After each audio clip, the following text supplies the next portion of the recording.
Okay, so let's talk for a little bit about mitochondrial dysfunction.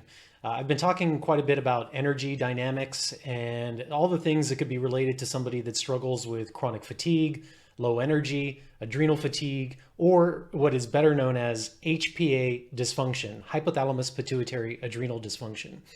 Now, much of what drives energy in our body are the tiny structures that live within our cells called mitochondria. And depending on what part of the body we're talking about, you've got millions of these mitochondria that live within cells, in your brain cells, in your heart cells. Basically, every single cell that makes up your body, you've got hundreds of thousands of mitochondria.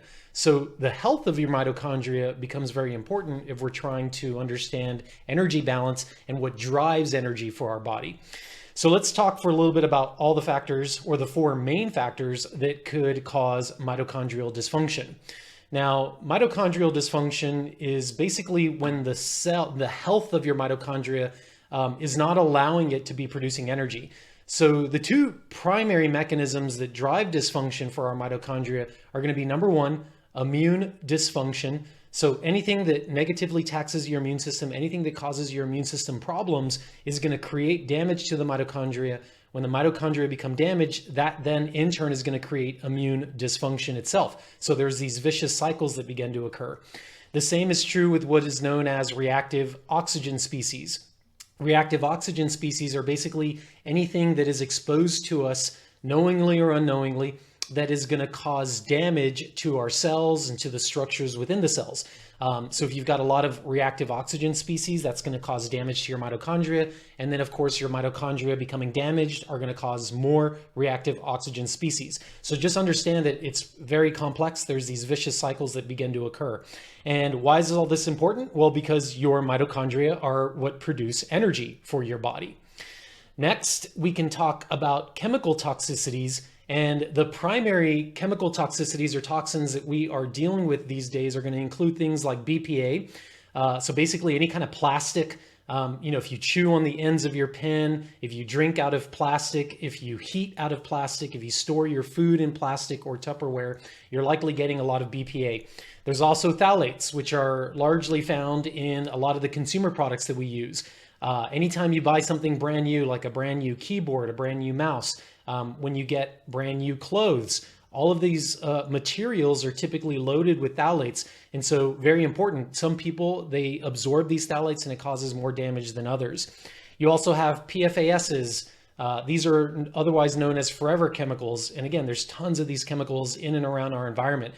For example, I read a paper off of a toxicology study or journal where they found that on average, 15,000 particles of plastic entered our body whenever we consume out of plastic lids. So say, for example, like you go and you get your morning coffee and it's got a plastic lid on top. That plastic lid is leaching out some of these forever chemicals.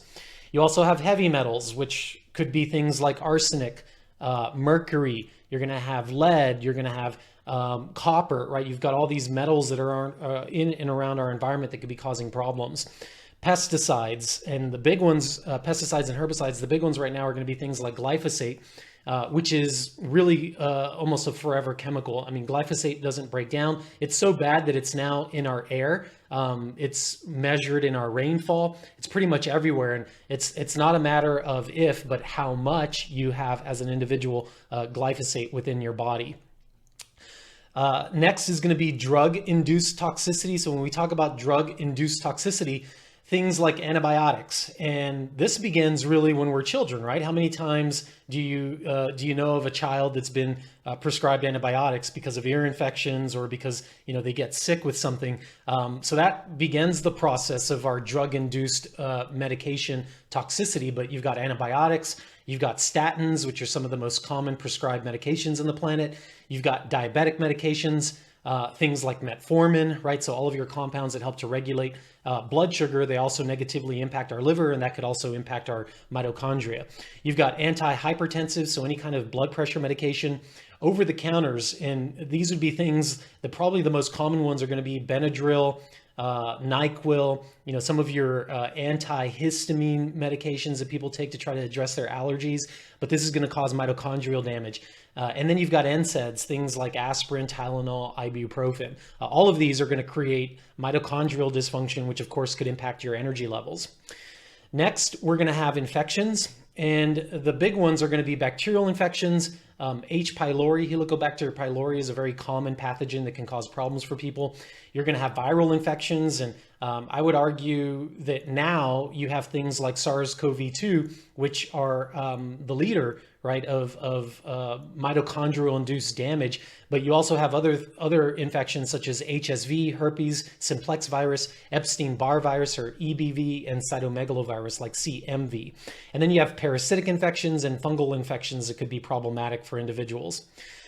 Finally, you're going to have senescence, which is basically just aging. Now, this is important. Absolutely, mitochondria are going to decrease with age. But just because you get older doesn't mean that you have to have unhealthy mitochondria.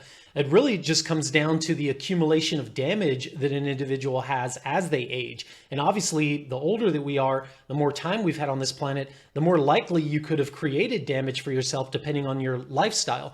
But it's very clear that there are people in their 60s and 70s that have abundant energy, that are full of vitality, they're perfectly fine and healthy. And then there's the other end of the spectrum where people in their 20s or 30s that should have loads of energy, but they don't. So it's not necessarily biological age, but what we could consider the disease of aging, where somebody is aging much faster than what they should be because of the diet and lifestyle decisions that they've made.